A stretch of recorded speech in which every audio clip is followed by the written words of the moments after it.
السلام علیکم ورحمۃ اللہ تعالی وبرکاتہ۔ وعلیکم السلام ورحمۃ اللہ تعالی وبرکاتہ۔ ماشاء اللہ، آپ لوگ بخیریت ہیں؟ جی الحمدللہ حضور، آپ خیریت سے ہیں؟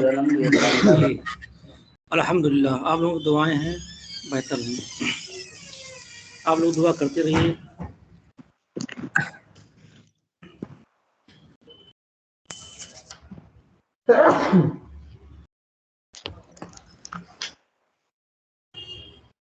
بسم اللہ الرحمن الرحیم۔ جی حضرت آپ بھی لکھنؤ میں ہوتے ہیں؟ جی جی اچھا ماشاء اللہ۔ اور آپ کا دولت خانہ بھی وہی لکھنؤ میں؟ جی نہیں، کہیں قریب میں ہے، سیتاپور پڑتا ہے۔ اچھا ماشاء اللہ۔ ابھی احباب لگتا ہے کم ہی 9 ہی لوگ شامل ہیں، تھوڑا انتظار کر۔ اچھا لنک آتی ہے تو یہ ہے کافی لوگ۔ کتاب شو کر دیں۔ جی کتاب شو نہیں ہو رہی کتاب؟ آپ شو نہیں ہوئی؟ نہیں، کتاب نہیں دکھا رہی ہے۔ اچھا ٹھیک ہے، ابھی کر رہے ہیں۔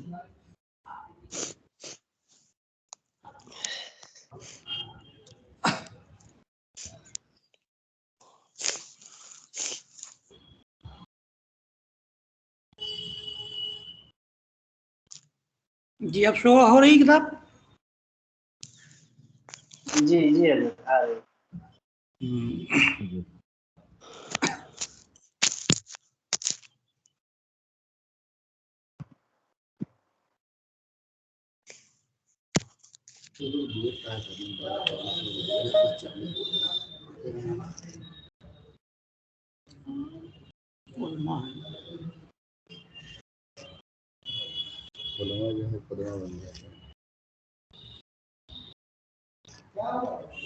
دانش کہاں؟ ان کو آواز دے دیجیے، پڑھا دیجیے، اگر پڑھنا چاہے تو پڑھ لیجیے۔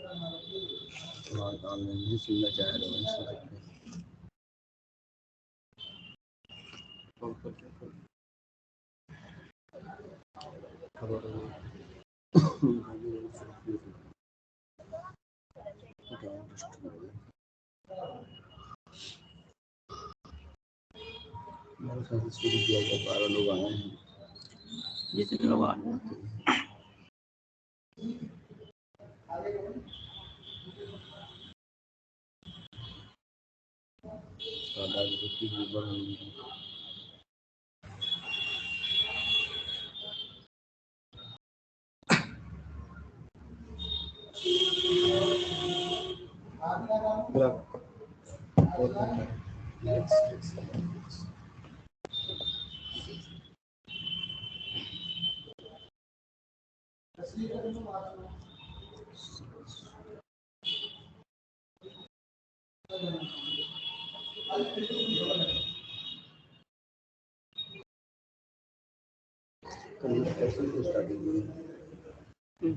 چار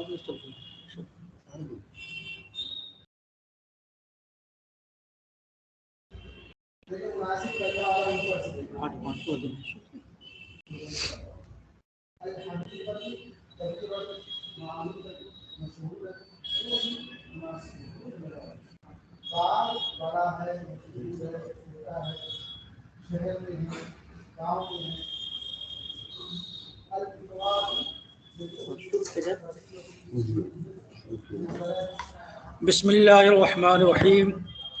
الحمد للہ رب العالمین والعاقبۃ للمتقین والصلاۃ والسلام علی سید المرسلین وعلی آلہ واصحابہ اجمعین۔ بسم اللہ الرحمن الرحیم۔